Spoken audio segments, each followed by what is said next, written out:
Hayden here from Arsenal Pass for fabtcg.com, and today we've got two deck techs for you from our Dynasty Blitz gameplay series, covering in this one, Iyslander and Dorinthea.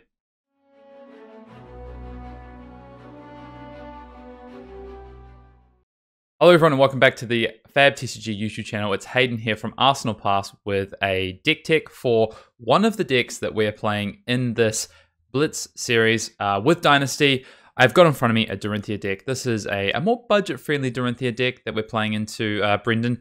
And this one revolves around one of the new weapons in Quicksilver Dagger, plus an old favorite, Centauri Saber. So we're on a dual weapon build here with Dorinthea, the twin weapons, Centauri Saber and the Quicksilver Dagger. Now the reason that we're playing the Centauri Saber and a Quicksilver Dagger is actually down to what Quicksilver Dagger does, which is something pretty cool. If a weapon has gained go again this turn, then Quicksilver Dagger also gets go again. So what's the most powerful one-handed weapon we can kind of play in Dorinthea? Well, I think it's Centauri Saber. So we pair these two together. You can then come in for an attack with Centauri Saber, give it go again with something like one of your Blade Runners, or even pre-attacking go again with something like Spoils of War. And then Quicksilver Dagger is also going to get go again this turn because of the text on that card.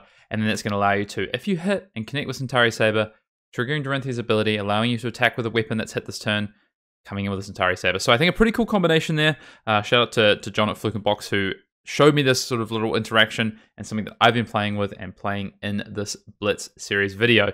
Now I want to talk a little bit about the deck and some of the card choices and what you're trying to do with this deck and some of the sort of possible upgrades and things. Let's talk about equipment first quickly. We're on a Courage of Bladehold, Helm of Sharp Eye, Refraction Bolters, and Gallantry Gold, sort of core to this. Now, the reason for that is, again, we've got no Legendaries or Fables in this deck, so if you are looking to upgrade this deck, one of the things that I would potentially look at grabbing is something like a Crown of Providence over this Helm of Sharp Eye for those decks that do want to come in with attack actions, and you could maybe play a Fendel Spring Tunic, but it's really not necessary, especially in a format like Blitz, and Courage of Bladehold can really do some work. 3 defense, or 2, and then 1. And if you do want to pop it, it will make the Centauri Saber cost 0 for the turn, or cost 1 less for the turn, which is, gonna, if you're coming in with 2 Centauri Saber attacks, that's a lot of resources gained there. It won't work on the dagger though, important to remember that. Then we do also have some stuff for our wizard friends in the Splits format. 3 pieces of Null Rune equipment, a Spell Fray Leggings for Kano, and then we do also have access to this Hope Merchant's Hood, which, I think where you don't want to play the Helm of the Sharp Eye and get that attack reaction, Hope Merchant's Hood can provide some pretty good value, especially sometimes you can clunk up with all non-attack action hands or no cards that have go again. Hope Merchant's Hood can get you out of those spots. Pretty heavy on the blues here. As you can see, you've got 1, 2, 3, 4, 5, 6, 7, 8. We've got 16 blues in this deck, so you're never short of resources to do things against wizards like this Arcane Barrier, never short of being able to play your hand out. Now, very commonly, you actually want 3 to 4, 5 resources in a turn. 3 is kind of base minimum. That's going to allow you to attack with both your weapons and do something like a Blade Runner.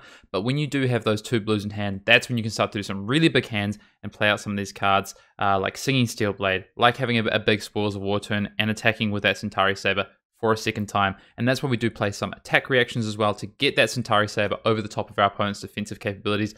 Iron Song Response, Out for Blood, and then on that dagger or the second Centauri Saber, we can play something like In the Swing. Outside of that, we do have these non-attack actions. We're going to help us set up for this to help us just get more extra damage in. Second Swing, that's another card that's going to help us on those double blue turns, or we have maybe a Pop of Courage for the turn.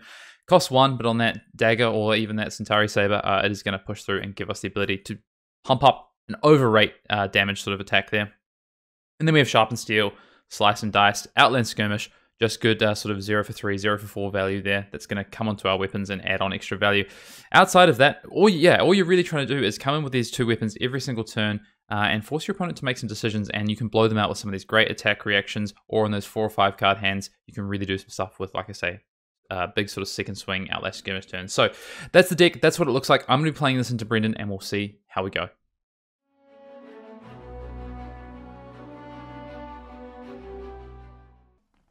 Hello everybody, Brendan Patrick here from Arsenal Pass. Do a quick deck tech on the budget Iyslander list I played in our series of videos here for Legend Story Studios. So this is probably one of my favorite decks in the game, or at least close to it, close behind Kano that is.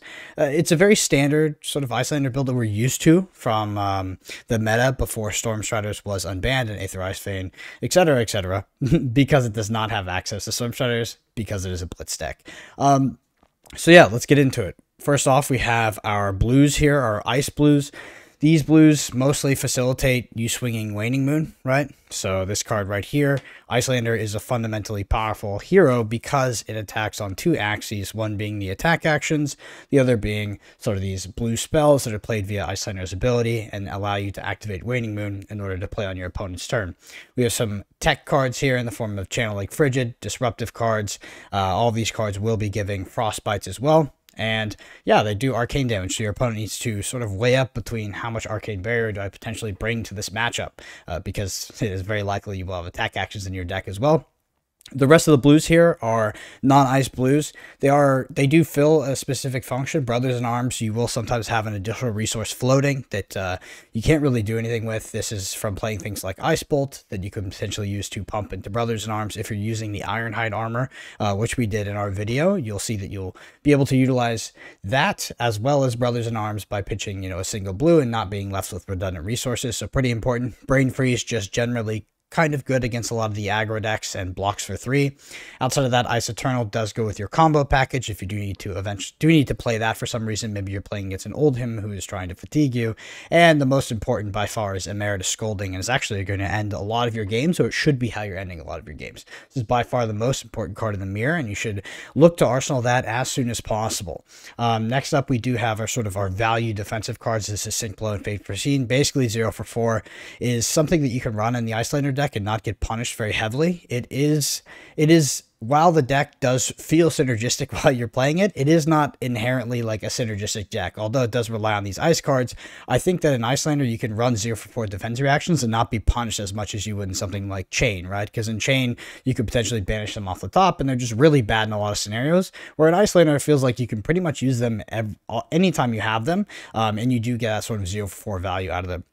Heading over to the attack actions, just important before we jump into talk about, we have Snapdragon Scalers. It's extremely powerful. This is almost, I would say that, they banned, Stormshiders was banned, and Iyslander felt that, but it didn't feel like too much of a nerf in the sense that you were able to utilize Snapdragon Scalers and now use that on Snatch, Scar for Scar, or Enlightened Strike, and it just feels so powerful. This feels like a legendary level equipment, and I think that you can do very well without upgrading to Stormshiders. And if you do upgrade to Stormshiders, the deck actually might look a bit different. You could probably just slot in like a 2 red Emeritus and use that on your Stormshiders. But outside of that, you're going to be a very powerful deck with the Snapdragon Scalers. So we have Snatch.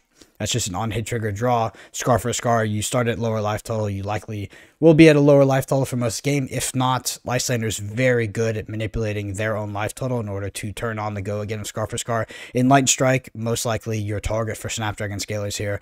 And then, of course, the Fandal's Fighting Spirit and Wounded Bull. These cards have some of the highest expressed value of attack in the entire game. Wounded Bull being the sort of 3 for 8. The idea with these cards, or at least with Wounded Bull specifically, is that you pretty much never defend with it. If you are, you're likely losing the game. Fandal's Fighting Spirit has the dual modality of being able to gain you a life while on attack and on defense, so this is a very flexible card. And lastly, we have our new card here from Dynasty, which is Swell Tidings. Swell Tidings is a reasonable thing to put into Iyslander. It does not fit with the Waning Moon, but what it does is it forces your opponent to actually interact with you on the Arcane Barrier side during your main phase, because that Ponder token is quite significant, and your opponent is not super unlikely to play 0 Arcane Barrier against you, but even if they play 1, it's very unlikely they'll play more than 1, unless the meta sort of changes. But if they play 1, asking them to pitch an entire card or give up their Tunic counter to stop this Ponder token is actually a significant cost for them. They'll likely be left with redundant resources, or they're pitching a powerful red card in order to stop that trigger. So very, very good card. So yeah, that's my Iyslander list for this budget blitz video. Let me know what you think. I think this is probably the if we looked at every single deck that Hayden and I played in all 4 videos, budget or non-budget, I actually think that this is fundamentally the most powerful deck, which is funny because it falls in that budget deck category. Just a very, very good hero to be playing in Blitz right now. Iyslander is still the powerhouse that it was back at the World Championships. So let me know what you think. Let me know what you think of the new Dynasty cards, how they fit into Iyslander. Is there a new Iyslander sort of spell-oriented build where you're using more cards from Dynasty that could potentially make its way into Blitz? Let me know in the comments below, and enjoy the gameplay.